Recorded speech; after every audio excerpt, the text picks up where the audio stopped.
The messaging framework أنا برضو باخدها خطوة خطوة بالراحة، وفكرة الخطوات والنظام زي ما احنا اتفقنا في الأول، النظام بيخليك مش confused ولا overwhelmed ولا مضغوط في ان انت كل مرة تيجي تعمل content تحس ان انت مش عارف تبدأ منين وتبدأ تدور على أفكار تكوبيت وخلاص. فاحنا هناخدها خطوة خطوة كمان في المسجز. اول حاجه بنرجع تاني للسلايد اللي احنا عملنا عليها نجمه اللي هي الانسايتس، زي ما عملنا للبيلدرز خطوات واضحه هنعمل كمان للمسج خطوات واضحه بحيث ان احنا ما نجهدش او ما نبقاش اوفر في كل مره بنطلع فيها افكار. لما يبقى عندنا المسجز واضحه ده بيسهل علينا ان افكار الكونتنت تبقى حاضره في ذهننا بشكل بسيط. فاول حاجه بعملها هي الاودينس انسايتس. انا هنا مش بروح اشوف ايه البيج امبريلا اللي هتكلم بيها للاودينس، ما بدورش على بيلرز. انا هنا بدور على حاجتين اساسيتين، البينز والنيدز. لو رجعنا تاني للاودينس ريسيرش اللي انا قلت لكم عليه، فانا بدور مثلا في تيك توك ايه الحاجات اللي المدرسين مثلا بيشتكوا منها. هما بيعملوا كوميكس او بيعملوا ريلز فيها ميمز عن ايه الحاجات اللي هما مضايقاهم لدرجه ان هما طالعين يضحكوا عليها او بيعملوا كونتنت عنها. والحاجه التانية هما محتاجين ايه، بيدوروا على ايه. مثلا في ريل بشكل واضح جدا، لو انتوا كنتوا موجودين وانا بقول مثال سكول فويس، كان في ريل بشكل واضح مدرس بيطلب انه يبقى في تول بتمنع ان اولياء الامر يبعتوا له بعد ما يطلع من المدرسه لان هو ما بيعرفش يفصل. ده اكشلي فيتشر موجوده في سكول فويس، وخدنا ده بالظبط حطيناه بعد كده في كمسج في بيسز اوف كونتنت كتير. فهي دي اللي انا بدور عليها في اول خطوه، ايه الحاجات اللي الاودينس محتاجها بيدور عليها، وهو ايه الحاجات اللي بيشتكي منها ونفسه تنتهي. فده كده اول خطوه. تاني خطوه هي ان انا بديفاين البراند بروميس. يعني ايه براند بروميس؟ براند بروميس هي الجمله اللي اقدر اقول البيزنس بتاعي بيعمل ايه. فانا بحب الفورمات دي قوي اللي هي we help audience achieve الحاجه النيد بتاعتهم without pain. انا مثلا لو احنا بنتكلم عن سكول فويس، انا كوميونيكيشن بلاتفورم بساعد البرنسبلز او السكول ستاف ان هم يوصلوا لدواء طريقه تواصل احسن من غير الهكتك او الضغط الخاص بالتواصل مع اولياء الامور طول الدوام الدراسي او طول اليوم بدون اوقات معينه او بدون خصوصيه. هي جمله واحده بتوصف انا بعمل ايه بالظبط. وبعد كده ببدا اديفاين المسجز بتاعتي. المسجز بتاعتي بتقول ان احنا في كل فيز او بنقسمها على حسب الفانل اللي الاودينس اللي احنا بنكلمه ده مين. فاحنا عندنا اويرنس فيز، ده اللي هو الشخص اللي هو ما يعرفش عننا اي حاجه، يعني ما عندوش اي فكره ان احنا موجودين اصلا. فانا دلوقتي مش هكلمه عني، انا هكلمه عن المشكله اللي هو موجود فيها، وهستخدم البينز اللي انا لقيتها في الريسيرش بتاعي.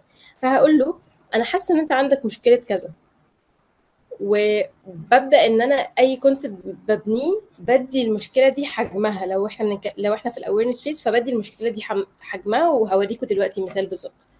وبعد كده في الكونسيدريشن فيز اللي هو بقى واعي ان عنده مشكله، فانا هديله اويرنس عن الحل.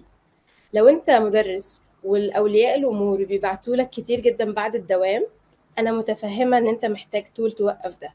في سكول فويس احنا عندنا فيتشر بتحدد اوقات اللي انت بتكون متاح فيها، وتقدر تعمل لها يعني تقدر تحددها بالظبط بشكل فليكسبل جدا جوه الابلكيشن، بحيث ان اولياء الامور ما يبعتولكش بره الاوقات دي، ولا انت يجيلك نوتيفيكيشن لو بعتوا بره الاوقات دي.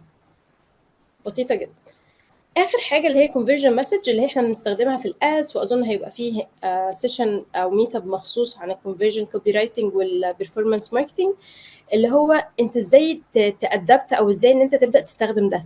فبنقول له حمل الابلكيشن دلوقتي عشان هو فيه اكتر من كام يوزر مثلا استخدمه بشكل ناجح.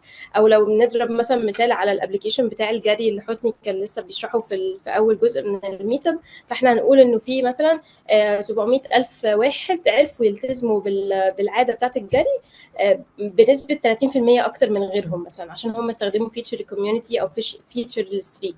بندي بروف ونقول لهم ياخدوا اكشن، حمل الابلكيشن دلوقتي عشان هيساعدك تعمل كذا كذا كذا كذا كذا. بطلب منه بشكل واضح ياخد اكشن عشان يأدبت البرودكت بتاعي. فدي كده المسجز احنا بنقسمها على شكل فانل او على شكل فيسز، عشان ما نبقاش نقول كل حاجه في نفس البوست.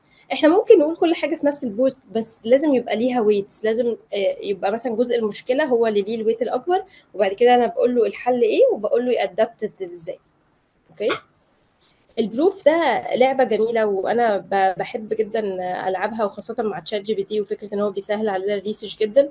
لو الابلكيشن بتاعك ما عندوش تستمونيال لسه كفايه، او لو البرودكت بتاعك او البراند بتاعتك ما عندهاش تستمونيال كفايه انه ناس جربوها ويدوك تستمونيال، اعتمد على statistics. دور في الريسيرشز والساينتفك بيبرز الموجوده وشوف البرودكت بتاعك بيحل المشكله دي بنسبه ايه، قد ايه.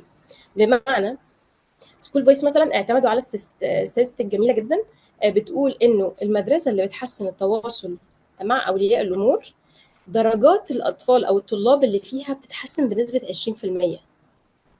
مفيش اي فاكتور تاني اتغير، نفس المدرسين، نفس الفصول، نفس المناهج، نفس كل حاجه. كل المدرسه عملته غيرت طريقه تواصلها مع الطلاب عشان تبقى احسن. الطلاب درجاتهم زادت بنسبه 20%. فهم اعتمدوا على الدراسه دي ان هم يفاليديتوا المسج بتاعتهم. انا لما اقول لك ان انا effective product او effective platform، عندي scientific proofs ان انا لما انت بتتواصل معايا كويس كولي امر، وانت عارف كويس ايه اللي بيحصل في اليوم الدراسي الخاص بابنك، ابنك مش هيغيب من المدرسه، نسبه غيابه قلت، وبالتالي تحصيله الاكاديمي بقى اعلى. فانت مش مضطر انه كل البراندز اللي انت ماسكها او الاكونتس اللي انت ماسكها يبقى عندها تستمونيالز وفولدر بقى تستمونيالز مليان بتقول قد ايه الابلكيشن ده جميل وكل حاجه. لا، انت ممكن تعمل بروف عن طريق statistics في الساينتفك بيبر او في الريسيرشز الموجوده. ولما تيجوا دي يعني سمول تريك، لما تيجوا تطلبوا من شات جي بي تي يدور لكم على الحاجات دي، اعملوها بالديب سيرش عشان يعتمد على ساينتفك بيبرز. لانه شات جي بي تي انتوا عارفين هو مؤلف عظيم، وساعات لما بيتزنق هيعمل لك ستاتستيك خطيره تحسسك انه الاكونت او البراند اللي انت شغال عليها دي احسن واجمد وخطيره، براند تحفه حققت الارقام القياسيه. فانت حاول تعتمد على الديب سيرش عشان يطلع لك ارقام مظبوطه.